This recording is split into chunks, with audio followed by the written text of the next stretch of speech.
Hello, game devs. So let's make a game, right?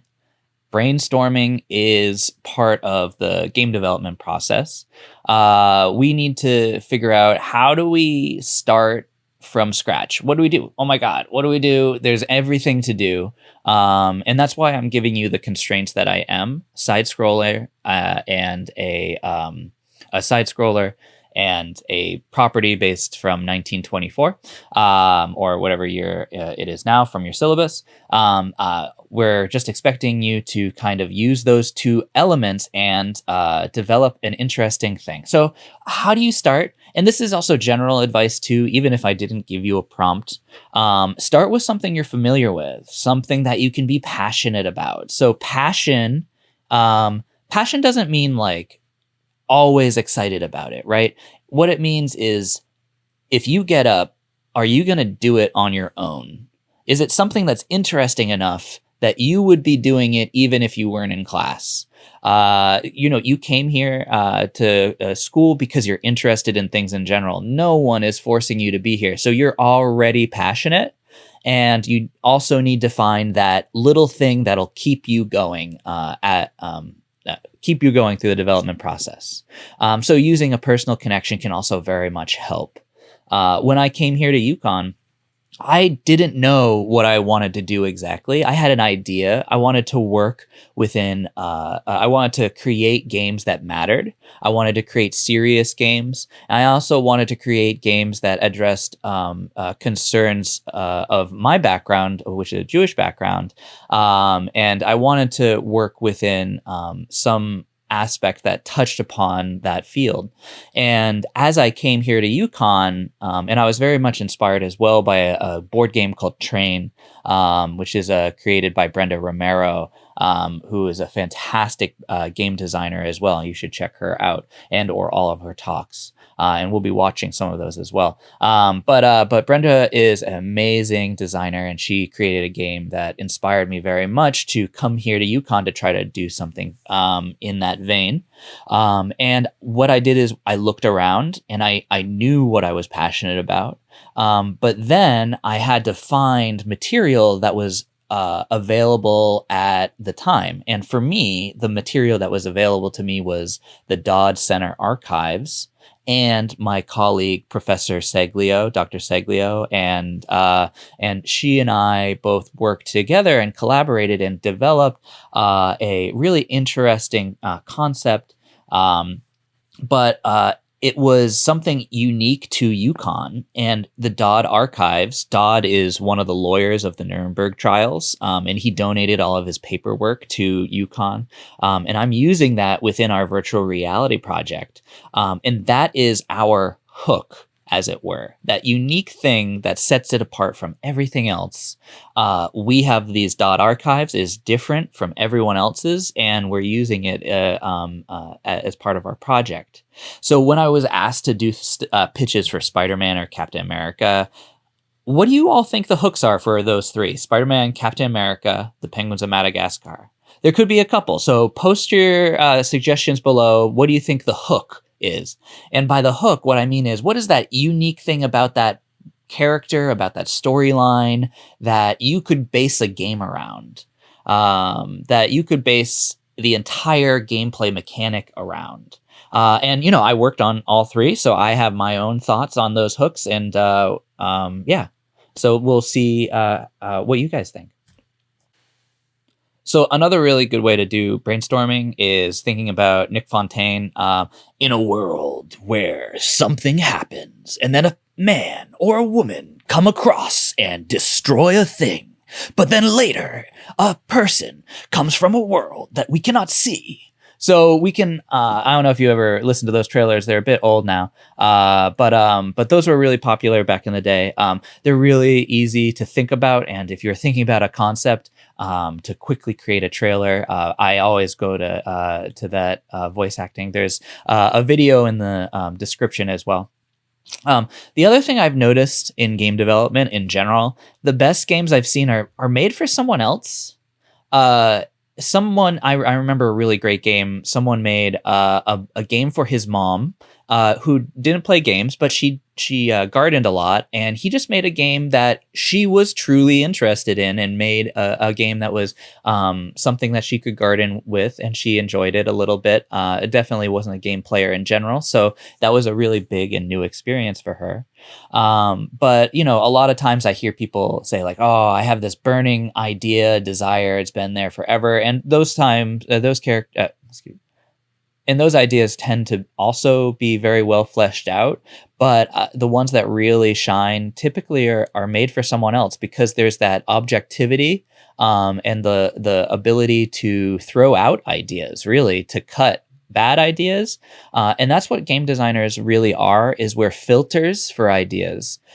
We are, in a director position, kind of, in a lot of ways, or a creative lead. But a lot of the things that we're doing is we're listening to our colleagues giving us ideas, and we're filtering in the ones that would work, and the ones that don't work, we might kind of filter out. So in order to, be able to understand a concept fully, you have to really dive into your research. So for the topics that you're doing, you might want to think about who's the author. What context was it received in? A lot of the works, from a long time ago, they may have been received differently, or they may have been created in a cultural context that might be interesting or compelling to your work, to your project. There's a lot of things that happened. There's a lot of background about Charlie Chaplin, for instance, that isn't expressed in all of his movies, but you could use one of Charlie Chaplin's movies as an avenue to enter the world of Charlie Chaplin. So dive into your research and find those really interesting things. I also suggest you keep a bibliography. There's a website called Zotero, which is a fantastic way to keep a bibliography. It would be very helpful for you in your other classes, but I suggest you do it for games as well. Especially YouTube videos, like sometimes it can be hard to get to the gameplay element that you want to get to. So I keep links at certain seconds, so I can quickly jump to a feature or something I've gone before.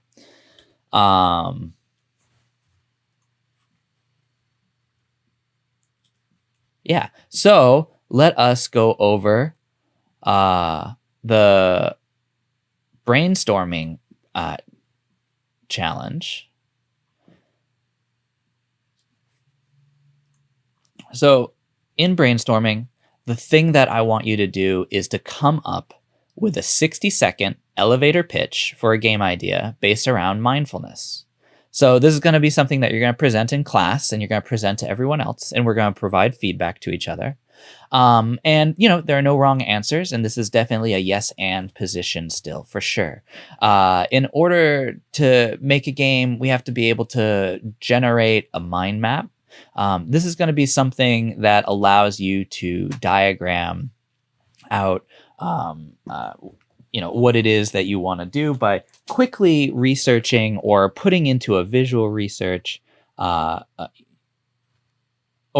putting into visual research what it is that you're going to be doing. So it can be really helpful. So first, let's talk about mindfulness. So there's a website called mindful.org, which can kind of explain a lot of this. But mindfulness is being able to be present inside of our current day-to-day life, to be able to understand the environment around you and take that in. A lot of times mindfulness is used when we talk about anxiety and we think about stress. Mindfulness can be a really great way to focus our attention onto what's important, and also to not overly concern ourselves with things that are beyond our control. So one of the great things about UConn is we have access to some meditation sessions.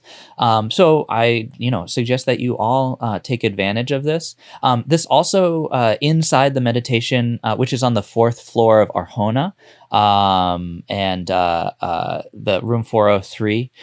There's yoga and meditation classes. It's a quiet room. You're asked not to use your phone and just kind of sit and relax.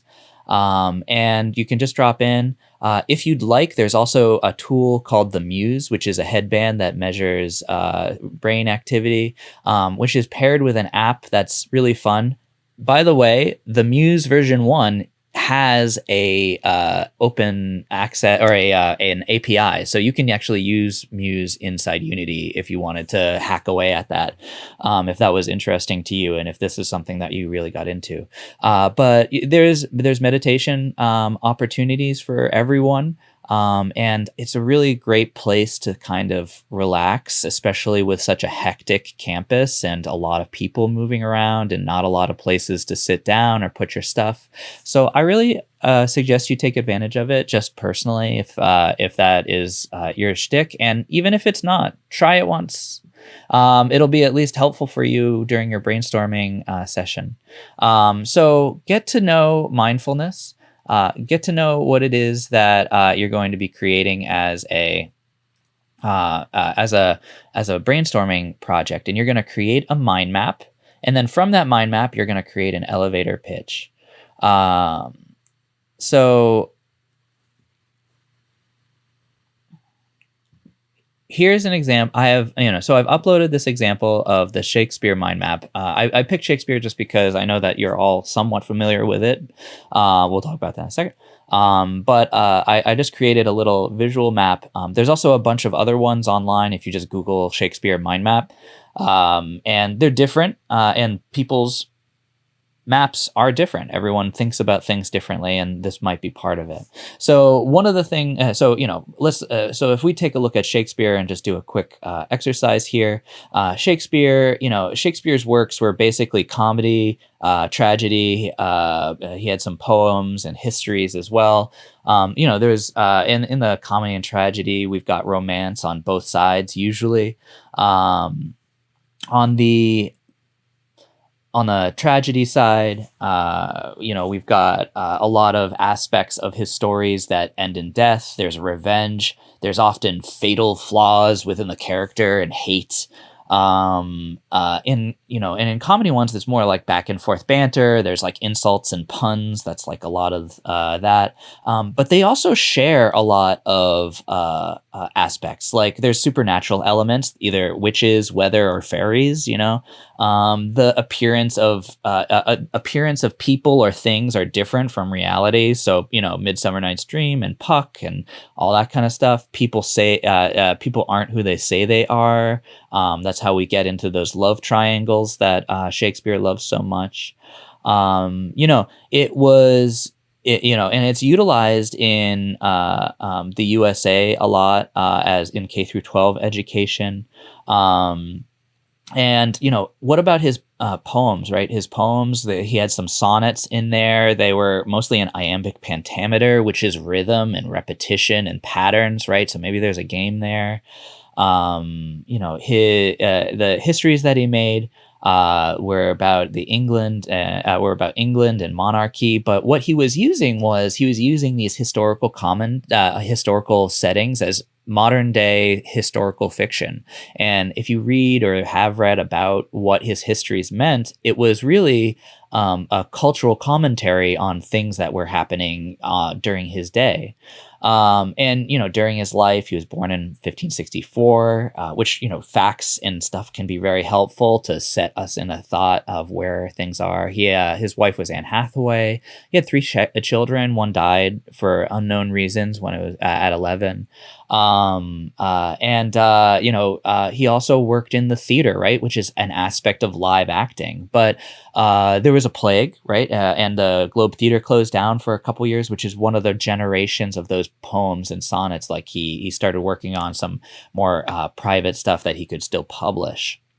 And Shakespeare's also critically acclaimed, right? The phrases that are in common vernacular, like we hear them all the time. It's been translated into every language, and there are multiple renditions of it. So this gives me a feeling of where Shakespeare is, and what it is that his body of work entails. So now, how do I generate an idea from this, right? What do I make? if we were going to think about this, I'm going to just take a look at my word map. All right, so I've got poems and sonnets. What if it was like a rhythm game, but it was like a typing of the dead rhythm game in iambic pentameter, where, or in like a poetry rhythm in which you had to type, but then hit it at the right time. Maybe something around there, or maybe just something where words are falling down the screen at a certain time, and we have to. Oh yeah, maybe it's like a DDR word waterfall, and I have to type the words in at the right time. Maybe it's like one of those like typing games. It's a high school thing. Maybe it's useful in that way. Someone might like it. What if it was, uh, you know, so one of the things that is kind of mythical about Shakespeare is that he had maybe some affairs, hetero or homosexual affairs. This is mostly pointed out both by his writings in plays, but also the poems and sonnets he made. There's a lot of reference to using, at least on the face of it, sexual wording. So maybe this is like a dating game, right? Maybe this is a secret life of Shakespeare in which he tries to maintain, like maybe like one of those anime dating games, maybe a little more sophisticated than that, like a Dream Daddy kind of thing, if you've ever seen that game. What about tragedy?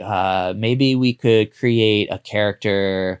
Maybe the game ends in sadness, right? Maybe there's a game where we are building upon hate, and we've been betrayed, and where every time the player makes a decision, it's a hateful decision. They're being the bad guy, but maybe that builds up like a fatal flaw within the gameplay mechanics, right? Like maybe the more levels you get, the lower health you get, and it becomes more dangerous to be so hateful, right? And whatever hate means, maybe it means killing enemies in the game or something. Witches, weather, supernatural elements. What if it was, what if you were, maybe we should take Shakespeare's body of work in total. What if this was like Shakespeare as God, and not as God itself, but like as a God game. And there were a lot of characters in this Shakespeare brain world, and we were trying to like create writings and stuff, or maybe it's that the characters themselves, they create the writings, and you have to kind of grow and experience their characters and connect with them and build their environments for them and make them happy. And when they're happy, they generate book points, and then they once you get 100 book points or something, they'll generate the story of their character, and then other characters will evolve out of that first book as we get through it. Maybe there's something there, like a God game.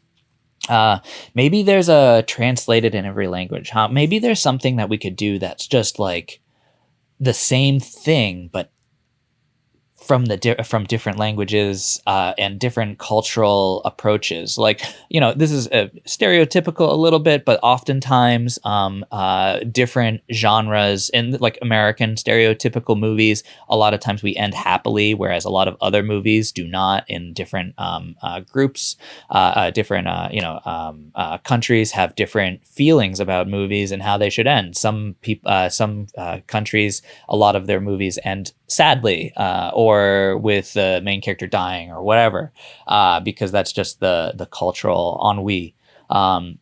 So there's a lot of different things in there I just mentioned. I think that we could also just do a traditional RPG, monarchy RPG, lowborn to highborn, right? We could do that story. But there's a lot there. So we could search through there.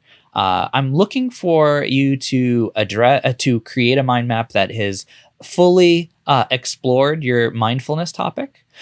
In the presentation, just 60-second elevator pitch. Try to keep it within that scope. It's okay, 30 seconds longer, whatever, it'll be all right. But try not to get too long.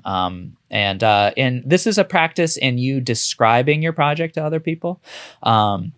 So it might be a little bit challenging in terms of being able to capture someone's ideas, which is why we're all going to be working on mindfulness, and we're all going to work on it together. And that way we can also compare each other's mind maps as well. So after you're done brainstorming and thinking about your idea kind of conceptually, I'm going to ask you to create a one sheet. So a one sheet is not actually one page. It's usually 1 to 3 pages. And it describes a lot of the mechanics of the game. And it describes, who, what, where, why, the general questions. The other thing it does is it addresses who this game is for. Specifically, take a look at who they're for. One of my most favorite examples of games that were created for someone was Boom Blocks. Boom Blocks is a game created by Steven Spielberg, and basically he really just wanted to play games with his grandkids. And if you think about it, especially back in the Wii day, those games didn't exist. There was not a game that you could play with a 6-year-old as a 60-year-old and enjoy yourself. So you're going to have to put that there. So thinking about a unique app and a unique customer or pair of customers or whatever can help you create a really interesting game. The things that I'm going to need on the one sheet is the pillars of gameplay. So think of the game as the roof or the house, and the pillars of gameplay hold up the roof. Each pillar should be a concept. Now, it could be action or it could be comedy. It depends. So like on Kung Fu Panda, right? That would be comedy would definitely be a very important thing to get across. Otherwise, Kung Fu Panda is not Kung Fu Panda. Because you're making a very small game, you're going to have one pillar of gameplay. And the reason why we use these pillars is because then when we come up with mechanics like, oh, I think the character should have an inventory. Then we look at our pillars of gameplay and we look at them and say, okay, if inventory is like a brick that builds up a pillar, which pillar is it supporting?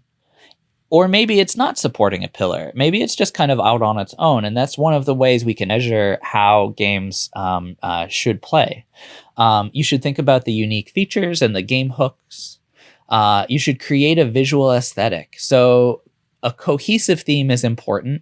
Stuff from a lot of different places is very haphazard, and it typically is difficult to pull off well. But what are your character's proportions? How big are things? Like Nightmare Before Christmas had a really great set of proportions that were different for each character and their house as well. So you could kind of see whose house was whose just because you could see the shape of the person would reflect on that. So, what color palettes do you use? What kind of style is it? Maybe, cartoony or whatever. More detail is better. And like, for instance, in Final Fantasy VI, there's a really skewed proportion. Their heads were way bigger than their bodies. That was a style, and that was intentional.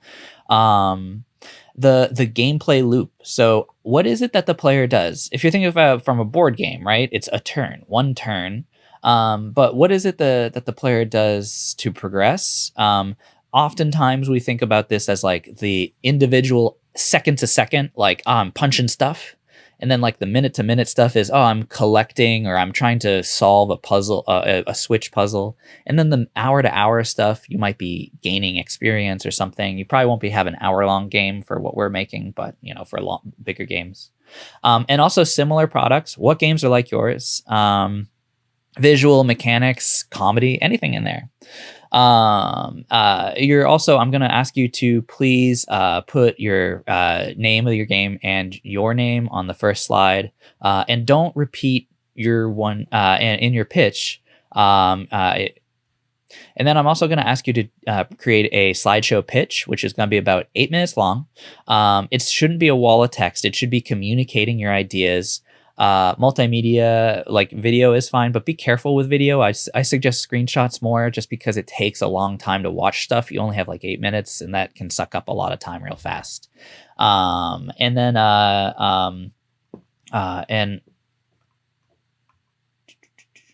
And one other thing I want to mention here is as part of this assignment, you have to find 50 images from the internet that represent your aesthetic.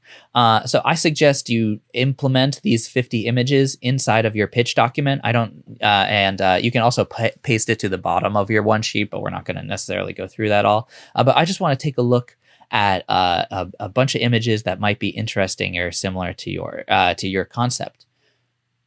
So if you're working on it, if this is you're working on the advanced requirements, I'm also expecting you to do a 1-paragraph write-up for each game that you're using and hot links to video and picture, and describe exactly how that game integrates with it. Don't leave it up to suggestion. You should also, I'm not expecting your presentation, if you're working on the advanced requirements, I expect your presentation to be fully gussied up with nice font and headers and all that kind of stuff. If you are just working on the regular requirements, don't worry about that. And then also for advanced developers, I'm looking for a 2-paragraph aesthetic and mechanic cohesion statement. So why is it that your video game mechanics are supporting the visual style or the story that you're trying to tell? Okay, so these one sheets, like I said, I wrote pitches, 5-6 a week. This one sheet was basically the way these pitches were created. I would write a one sheet, and then I would send it off to my boss, or send off 4 or 5 of them to my boss to read through. So these are supposed to be really rapidly done. And so practice makes perfect. We're going to start right here. I have some examples you can also take a look at, and some submission requirements just as regular. Take a look. And there's also the BioShock preliminary GDD. This is bigger than a one sheet, but I just wanted to show it to you. This is really fantastic document. This is a cover page, so it wouldn't count. But this is the first thing they show, which is just a reading, or a narrative element that allows us to kind of feel what we're supposed to feel for the game. And you should take a look at this BioShock pitch document. But the information that's important is this page right here, page 4 and page 5. So this is like what the one sheet would be, page 4 or 5, and then 4, 5, 6 maybe. This is a really concise. It goes into more detail, I would say, than a one sheet, but also this is this is basically what it is that you'd be wanting to do. Maybe a little less detail, but there are 2 pages here that are just fluff. So it's only really a 7-page document. So take a look at that as well. Take a look at this old pitch I did. This is more on the target for the page size of what I'm expecting. So writing is what I'm looking for. Is the game idea awesome? Is it succinct? And does it explain the content you're going to create? Like how many levels are you going to have? How many characters? And specifically, like, I'm going to have an eagle and whatever it is. If you can explain it more as a pantheon, or as by not itemizing everything, that's also helpful. Like, I'm going to have 8 creatures. Each one's going to be a different kind of quadruped, who knows, or a dragon. We'll see how they go later on. So yeah, that'll be it. Once you're done with this digital one sheet, we're all going to present this and our presentation to the class. And that's where this project gets interesting, is we're going to all vote on it. And then we're going to all take those projects and work on them together as in collaboration. And we'll talk about that in the next assignment video. So if that's it, I will see you guys in class.